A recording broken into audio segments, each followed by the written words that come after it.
అందరికీ నమస్కారం. ఈరోజు మన విశ్లేషణకు స్వాగతం. ఈ రోజుల్లో చాలా కుటుంబాలు ఎదుర్కొంటున్న ఓ కామన్ ప్రాబ్లం గురించి, కానీ చాలా ముఖ్యమైన సమస్య గురించి కొంచెం లోతుగా మాట్లాడుకుందాం. సమస్య ఎక్కడ మొదలవుతుందో తెలుసా? ఇక్కడే. ఈ రోజుల్లో పిల్లలు మొబైల్స్, టీవీలకు బానిసలైపోయారు. ఈ మాట వినని ఇల్లు బహుశా ఉండదేమో కదా. దాదాపు ప్రతి ఇంట్లో ఇదే ఆందోళన. ఈ ఒక్క వాక్యమే మన ఇవాల్టి చర్చకు పునాది. సరే, ముందుగా అసలు ఈ సమస్య ఏంటి, దీని స్వభావం ఏంటో అర్థం చేసుకుందాం. దీనికి మనం ఒక పేరు పెట్టుకుంటే అదే డిజిటల్ పరధ్యానం. మనం దేంతో పోరాడుతున్నామో ఈ పదం చాలా క్లియర్గా చెప్తుంది.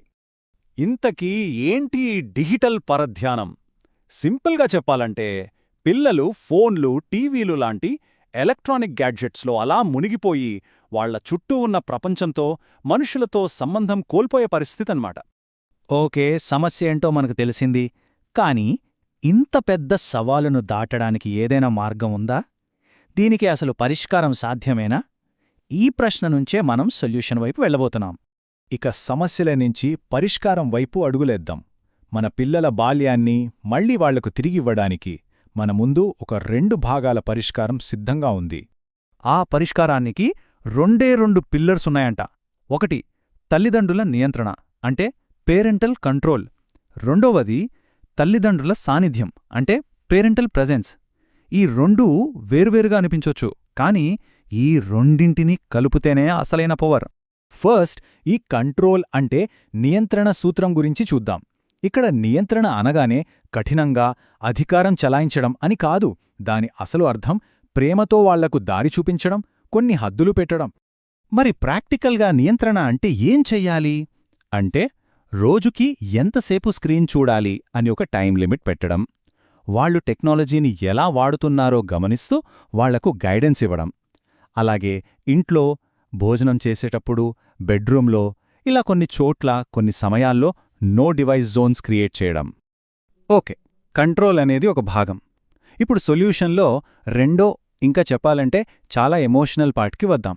అదే సాన్నిధ్యం యొక్క శక్తి. అంటే జస్ట్ వాళ్ల పక్కనుండటం కాదు, వాళ్ల ప్రపంచంలో మనం కూడా యాక్టివ్గా పాలుపంచుకోవడం. మరి ఈ యాక్టివ్ ప్రెజెన్స్ని ఎలా సాధించాలి? దీనికి 2 సింపుల్ స్టెప్స్ ఉన్నాయి.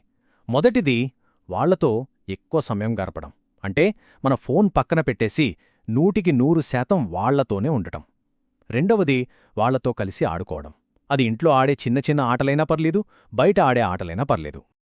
చూడండి, ఈ రెండిటినీ పక్కపక్కన పెట్టి చూస్తే వాటి మధ్య తేడా స్పష్టంగా అర్థమవుతుంది. కంట్రోల్ అనేది సరిహద్దులు పెడుతుంది, కాని సాన్నిధ్యం బంధాల్ని నిర్మిస్తుంది. కంట్రోల్ వాతావరణాన్ని మేనేజ్ చేస్తే, సాన్నిధ్యం మంచి జ్ఞాపకాల్ని సృష్టిస్తుంది. ఒకటి మార్గదర్శకత్వమైతే ఇంకొకటి భాగస్వామ్యం. అందుకే ఈ రెండూ కలిస్తేనే అది కంప్లీట్ సొల్యూషన్. ఇప్పుడు ఈ 2 ఆలోచనల్ని కలిపి చూద్దాం. మనం ముందుకు వెళ్లాల్సిన దారి ఏంటో మనకు చాలా స్పష్టంగా కనిపిస్తోంది.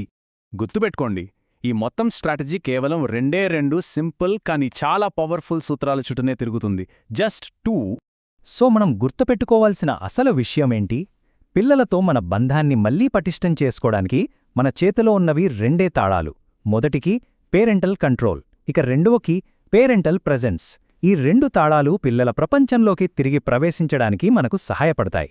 మనం ఈ విశ్లేషణను ఒక ఆలోచింపజేసే ప్రశ్నతో ముగిద్దాం. డిజిటల్ కనెక్షన్లతో నిండిపోయిన ఈ ప్రపంచంలో ఒకరితో ఒకరు నిజంగా, మనస్ఫూర్తిగా కనెక్ట్ అవ్వడమంటే అసలు అర్థమేంటి? ఒక్కసారి ఆలోచించాల్సిన విషయమిది.